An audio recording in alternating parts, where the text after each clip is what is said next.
All right, let's talk about the mystery charts and the methodology in action. As I've been saying quite often, when I have a big hunk of the show that's methodology in action, I always feel like that's kind of boring. It's not too exciting, but it is exciting.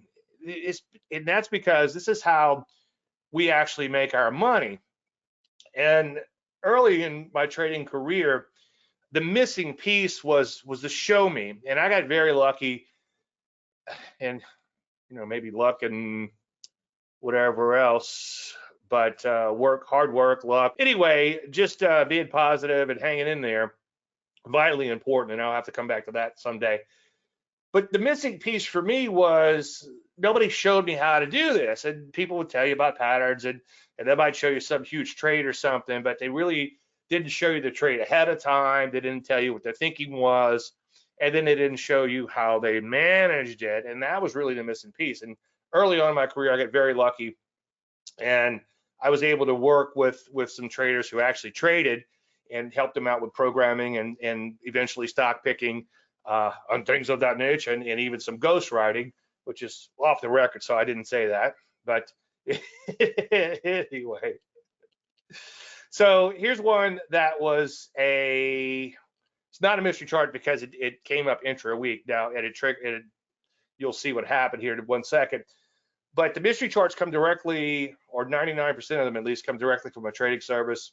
It was in a fairly nice, persistent uptrend. It did have some wide range bars here and there, but for the most part, it was a pretty good looking setup.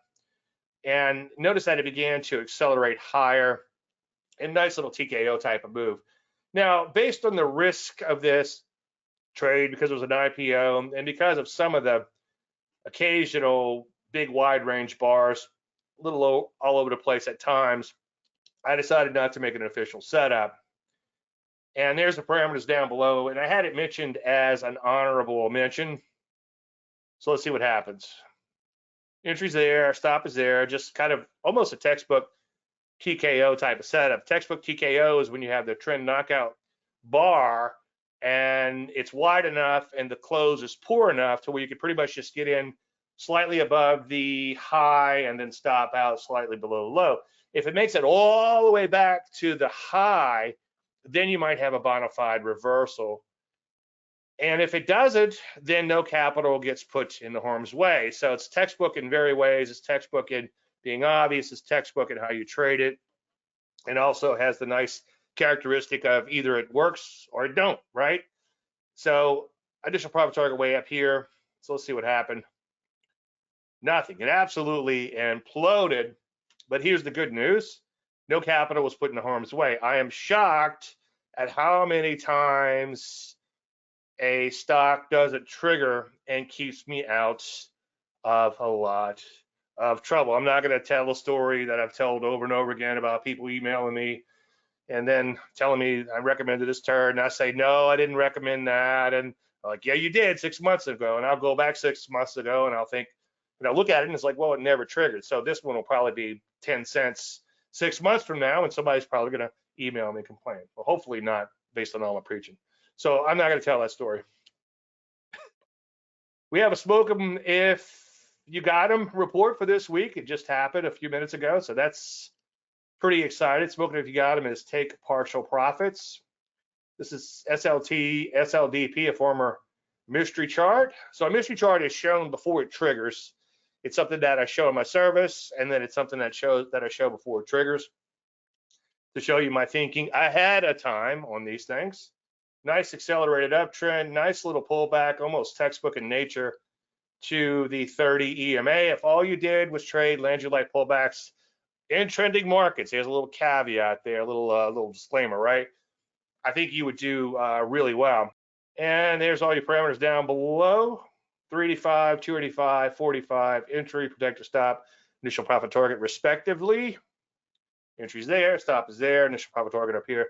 Anyway, let's see what happens. Rallies along, and bam, this morning it bangs it out with a little bit of vigor. So when that happens on the hypothetical 100K account, I do take these trades in a model account, FYI.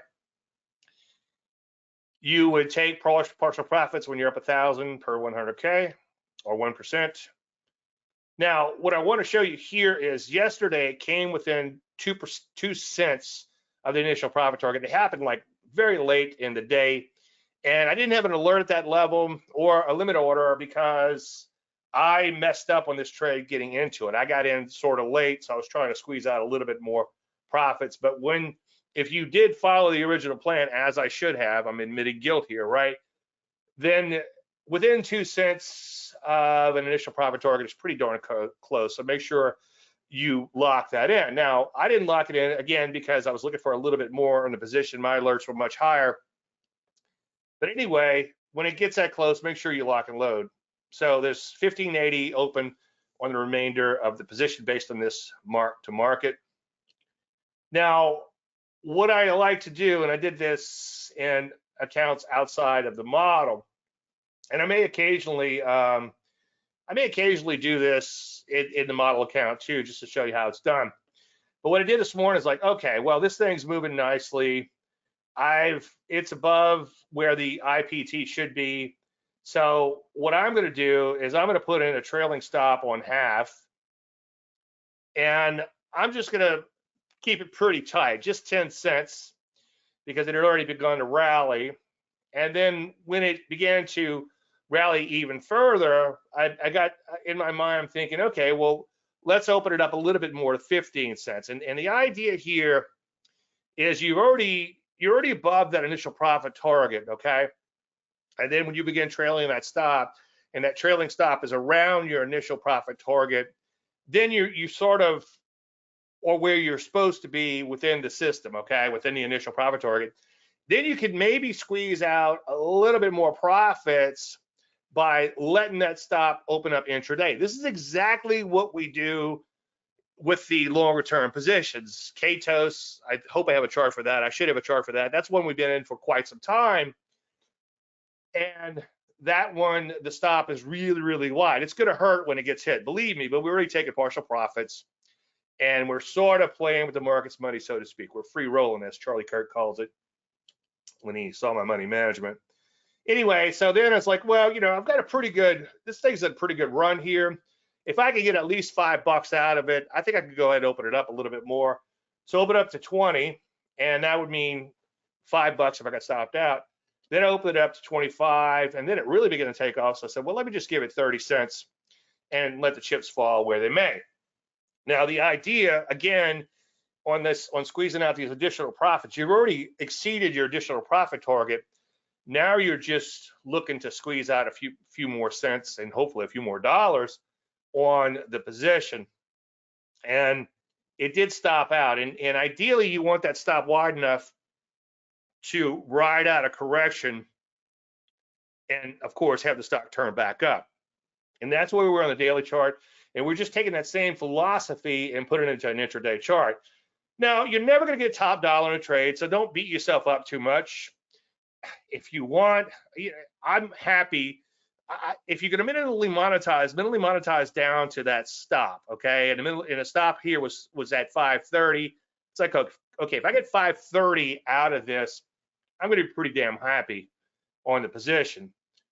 And obviously it didn't happen, but hopefully next time I do this, we could ride out that correction and then ride it all day long. And by the end of the day, get out. Now, if you are doing this, and let's say the thing just really, really, really takes off, and you decide, you know what, I don't want to look a gift horse in the mouth. I'm going to go ahead and take those profits. I got an extra point out of the position on something like this, which would be like 25% move in one day or something.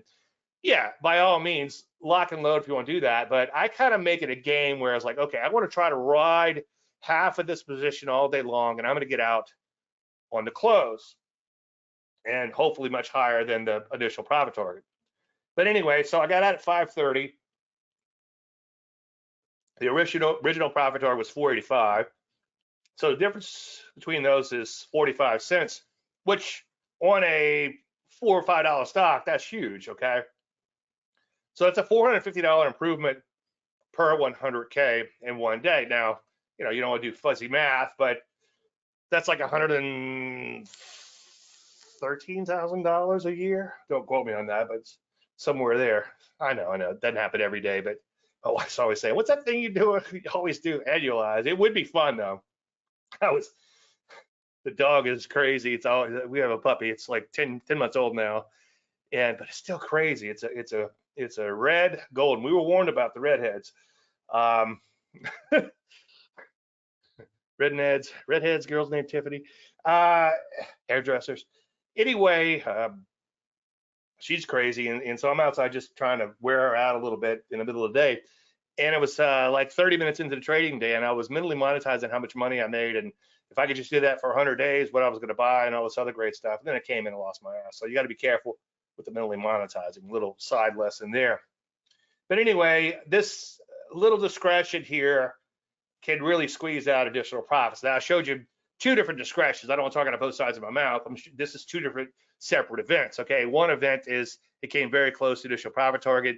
By all means, lock and load. Okay, but if you didn't do that and you come in today and this thing really starts to get going, then you say, okay, hang on a second.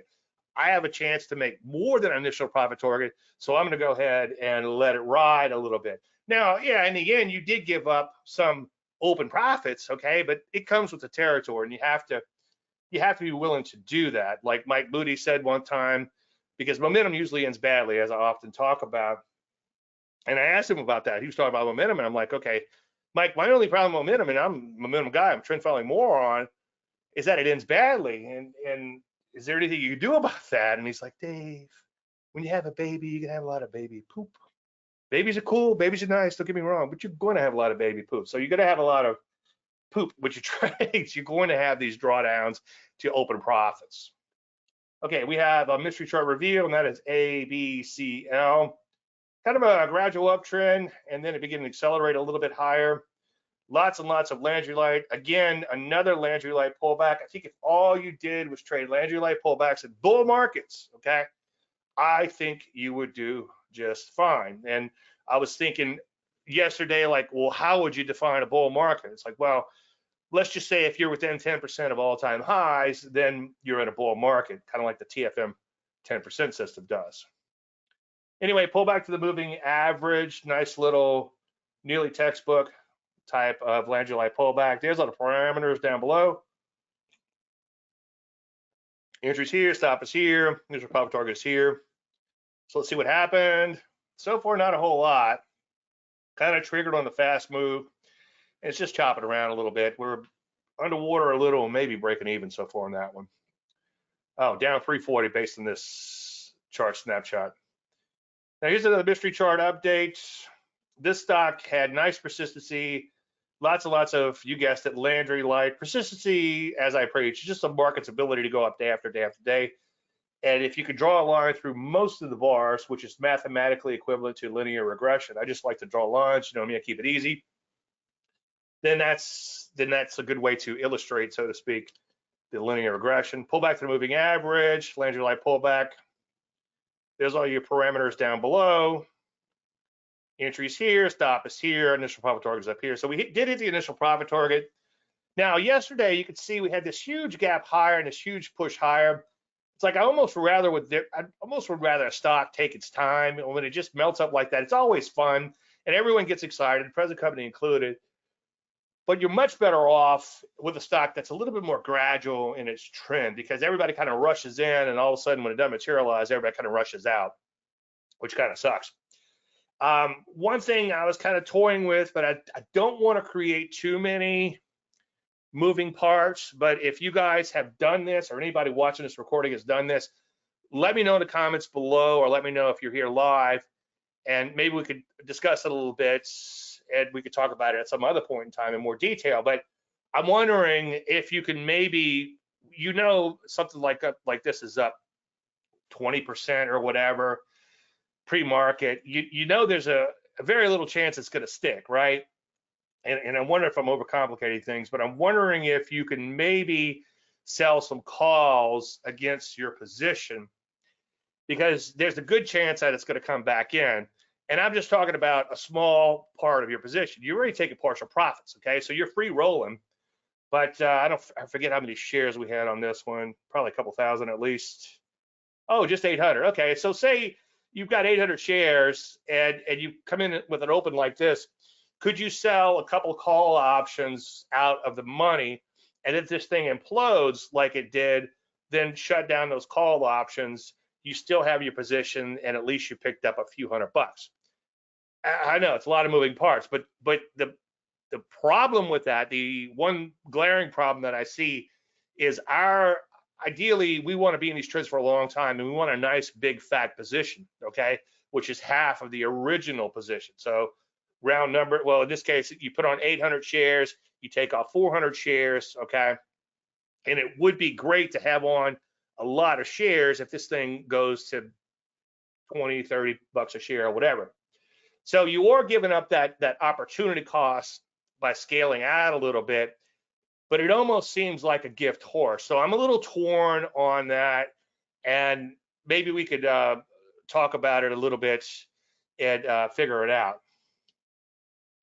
But anyway, you bank 1,000, your stop goes to break even, and that way, barring overnight gaps, you're free rolling on that. And as of this mark to market, there was 692 open, and this number might have changed a little bit. So $676 total on the trade or thereabouts. Okay. And now for something a guru has never shown you. This would be a losing trade. Anyway, accelerated uptrend once again, bigger picture cup and handle as we talked about quite a bit. Also an IPO, so there's some excitement there. One thing I was thinking about as going live is, yeah, it sucks that it stopped out, but whenever you stop out in a trade, go back and do the forensics and ask yourself, would you have taken this trade again? And my answer is absolutely. And I think from being in this educational and I don't know if I'd call it advisory business, but information providing business, it forces me, I don't want to look like an idiot, okay, and I don't lose money either, but it forces me to make sure that I really like a stock. It won't have any regrets down the road. And if I do have regrets because it's lost, it's like, well, I did the right thing, and then I shout next, okay, and go on to the next trade. I was going to make a big part of today's show on that, but there's too much going on with the methodology. So let me just show you the methodology in action, and then you could kind of glean some of these things that you can kind of pick up some of these things I'm putting down. Anyway, nice little angel light pullback, cup and handle, entries there, stop is here. Now, it did move a little bit in our favor, so that stop got bumped up just a smidge, and then it stopped out, okay? It happens. So we're risking 2% per 100K, that's $2,000, and because that stop went up just a little bit, we lost a little bit less than 2% on a trade. Now, there's the loss down below, $1,834 or 1.84% on the entire account. Now, when it comes to using discretion, we talked about a little discretion earlier. If it's 483, you're looking for 485 or whatever the number was, 583 or 585, I forget.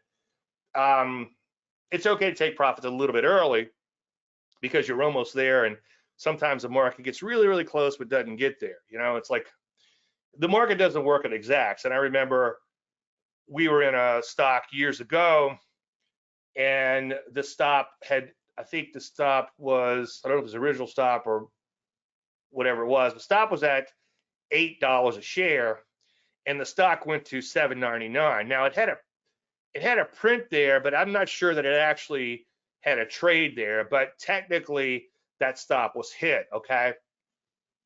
And someone said, well, how come you didn't just place your stop at $7.99? It's like, well, nobody is that good, okay? So you have these, I don't want to call them rough parameters. There's fairly solid parameters to work around, but you have to be willing to give them just a little bit of wiggle room. So discretion is not like pulling a stop and hoping. Discretion might be pulling a stop, let a market open, see what happens, and then either bail out or put in a stop at an uncle point, a point where you can't take any more pain to get you out of the position. So in this particular case, you can see it hit the stop, and what I did was I let it open because it got whacked the previous day. I knew I was probably going to get whacked on the open on this one, but I figured, okay, let's just let it open. Let's see what happens. And if this thing starts to implode, this is with a discipline. You really need discipline.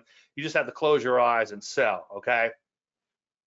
And maybe put in, God forbid, but maybe put in an airbag type of order further down just in case it gets away from you.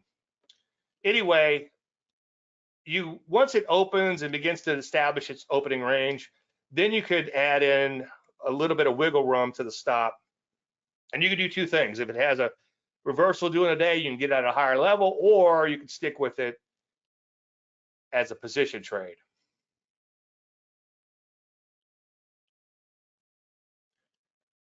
Now here's BTM. This is something else the gurus never showed you. And again, nice little pullback, almost a Landry-like pullback, acceleration, just a good looking stock, right? Entry's here, stop is down here, initial profit target is up here. And you can see it stopped out for, what's that, an 1,800 and a half loss, okay? So then you shout next and you move on. The secret to trading success is moving from one failure to another without any loss of enthusiasm. And that's was going to be part of the presentation that I was going to do, which I'll just put off for a few weeks. We'll get to it. And that's Churchill, for those of you who have heard it before. But you do have to watch that you're not becoming the definition of insanity, is doing this, which is doing the same thing over and over and expecting a different outcome. And that's Einstein.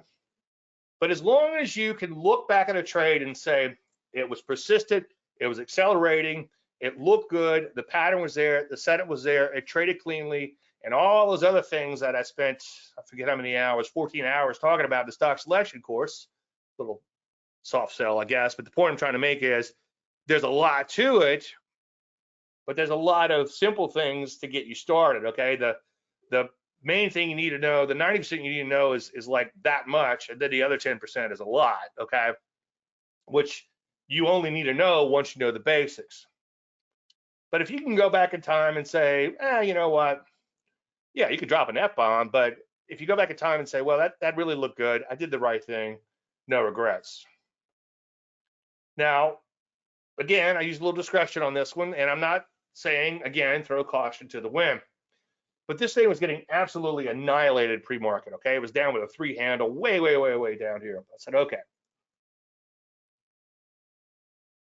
I'm gonna get creamed on this one, but it's probably overdone. I don't know that, okay? It could go to zero by the end of the day. I got out of a little Chinese stock that I got creamed on not long ago, and I forget where I was in it. I'll just pull a number out the air. It's probably in it at like 7 or whatever, and it was down around 4. And I felt like an idiot exiting at 4, and by the end of the day, it was like at $1, okay? So I didn't feel like as much of an idiot by being prudent and getting out as I should. But in a case like this, it's getting whacked so hard, it's like, okay, let's just see if it's overdone. Let's see if some bargain hunters step out. Let's just see what happens. And then it did improve tremendously by the open, but it was still at or below the stop. And when I did this case, same thing with the VG, is it's like, okay, well, let me just pull a stop. Let's see what happens. And then once that opening range was established, I put in a stop below the low of the day, and that became my uncle point. So again, don't throw caution to the wind, but sometimes in these damage control situations, especially if it's really getting cream pre-market, you can let it open, see what happens. Try to keep your head while everybody else is losing theirs, right? And then go in and replace that order. Here's another mystery chart update. This is Katos. And it's hard to really see how great the setup looks because the chart is now this big as opposed to where it was back then. But if you back the chart out to the middle of July, you'll see it was a nice Landry-like pullback. Again, pull back to the moving average. And there's the setups, the parameters right here, 43, 36, and 50. Entry is here, stop is here, initial profit target is up here. So when it hits that IPT, again, you're gonna bank 1,000 per 100K, get that stop up to break even, and then gradually let that stop open up as the market moves in your favor. You're adjusting to ride out the longer term volatility. And as I've said quite often recently, if you do this right, meaning that if you have a really good setup and you're capturing a market inefficiency, the volatility is going to increase dramatically and the price is going to increase dramatically. So as that price increases, point wise, you're going to need a bigger stop. Also, if you're trying to ride out a longer term trend, you're going to need a wider and wider stop. As I preach, that's why if you went in as a pure longer term trend follower, then your results would be phenomenal and occasionally abysmal, okay? Not that we don't get whacked pretty hard, not that we don't have pretty serious drawdowns, but they would be far more worse if we weren't taking those partial profits. So that helps to mitigate the damage. And we're also adjusting to that longer term volatility slowly but surely as the price moves more and more in our favor. And I don't want to use the word hope, but hopefully we'll be in this stock for a long, long, long time. We'll see. I put the dates back in the spreadsheet. So if you're looking at give it about a week, if you're looking at the delayed versions, you'll start seeing the actual dates that we went in on these trades, and you can go back and look at them. And hopefully, again, we'll have dates going back for years in a couple of years. Anyway, again, this was dead money for a while, but then as of a little while ago, it was 37.57 open, so it's better than the poke in the eye. 47.57 total in the portfolio, which isn't too bad, better than the poke in the eye.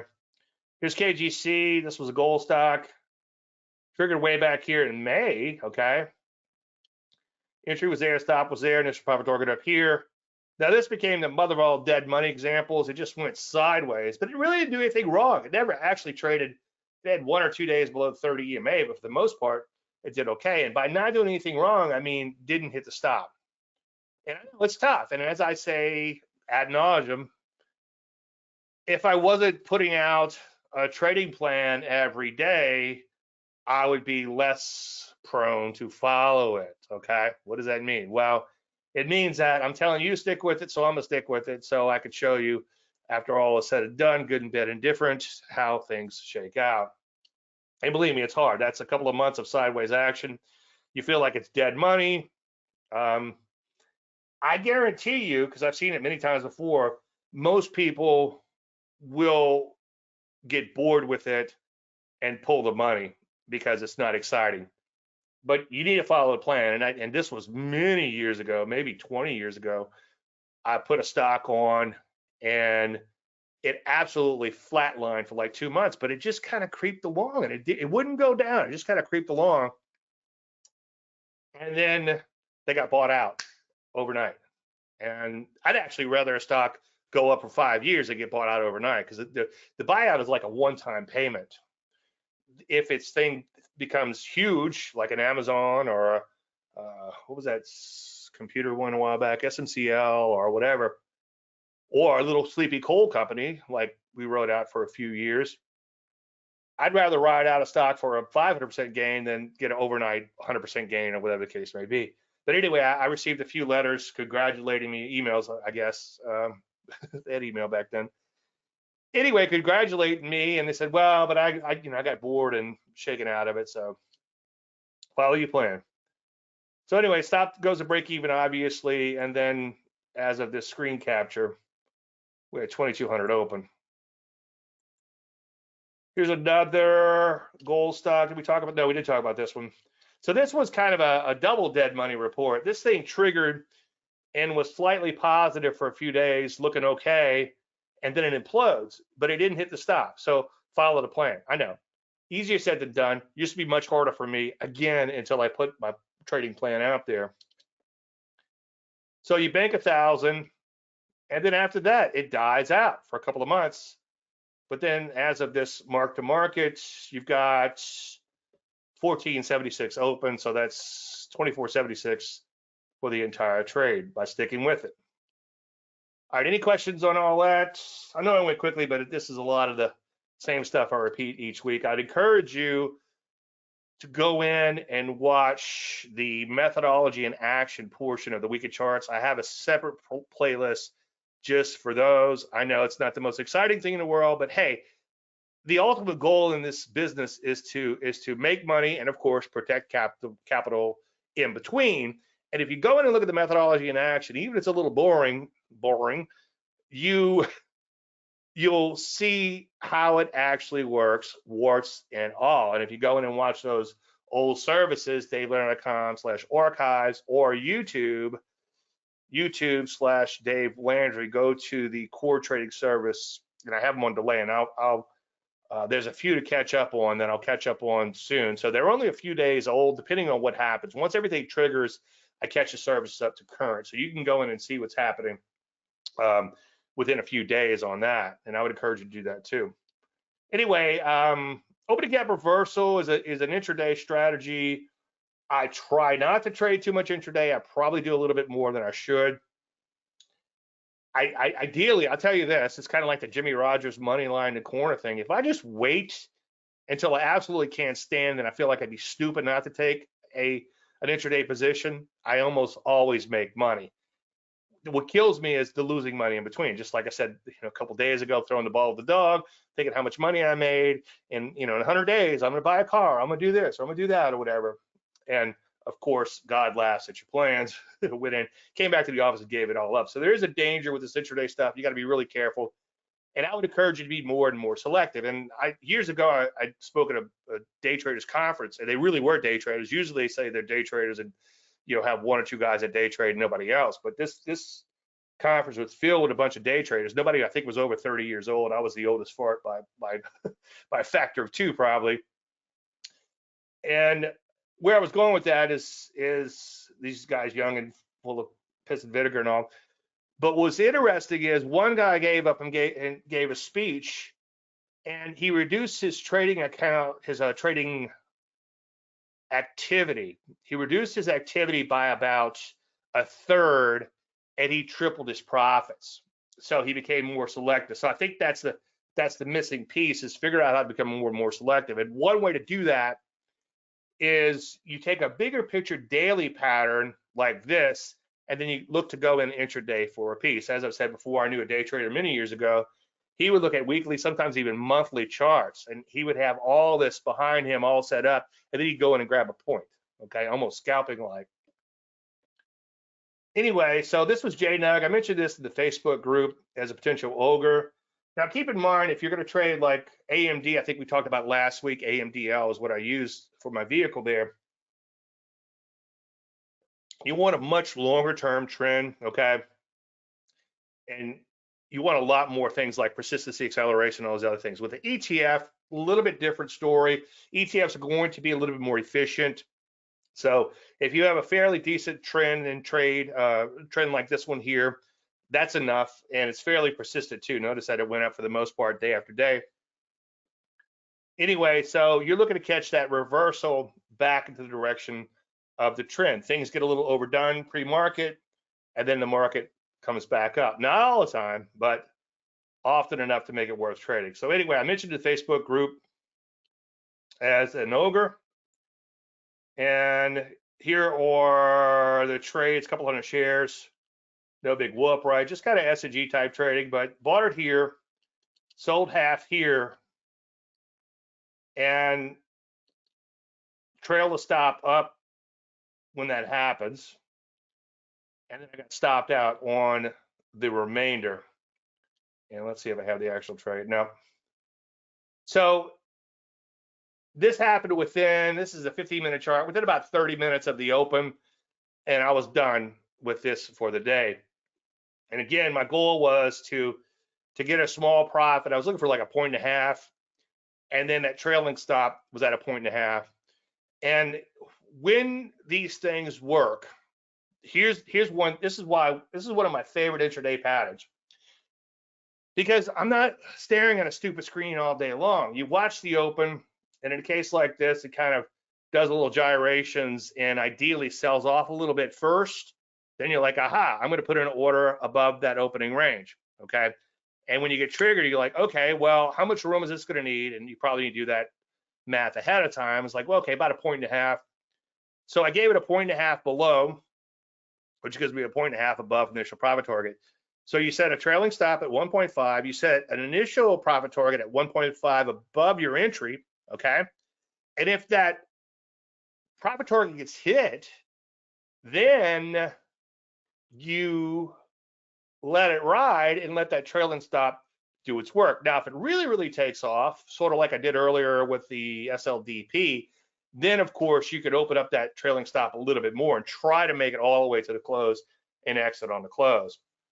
But if all I did was for the intraday stuff was just wait and wait patiently for these opening gap reversals like this, and something else that's very, very obvious, maybe like a Russian doll type setup where you have a pullback or a ledger light pullback or something, and it begins to take off and you look to get that first little push out intraday.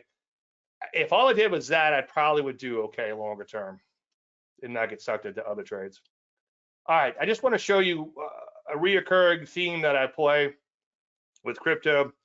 Now this is why it pays to watch the weekend charts, because last week in the weekend charts, and this is kind of a big ugly link in here, but I could throw this in the comments below once the recording goes up on YouTube. But at this point in time, I said, paraphrasing, that, oh, that one looks pretty good. I was doing this live analysis on the crypto.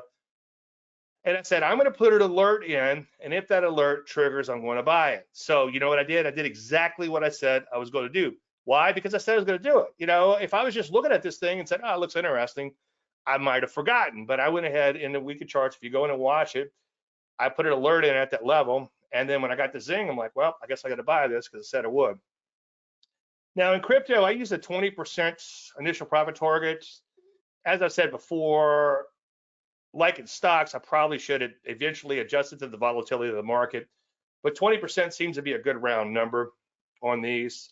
So you sell half at 20, and again, as I've said before, I'm taking a crumb off of these position and putting it to Bitcoin. It's actually beginning to add up, which is kind of cool. My ultimate goal would be to mine these shit coins and turn them into Bitcoin. It's the shit coin to Bitcoin thing. But anyway, so that one worked out pretty cool. And if you could just keep doing these over and over, rinse and repeat, eventually, like I said, it'll begin to add up.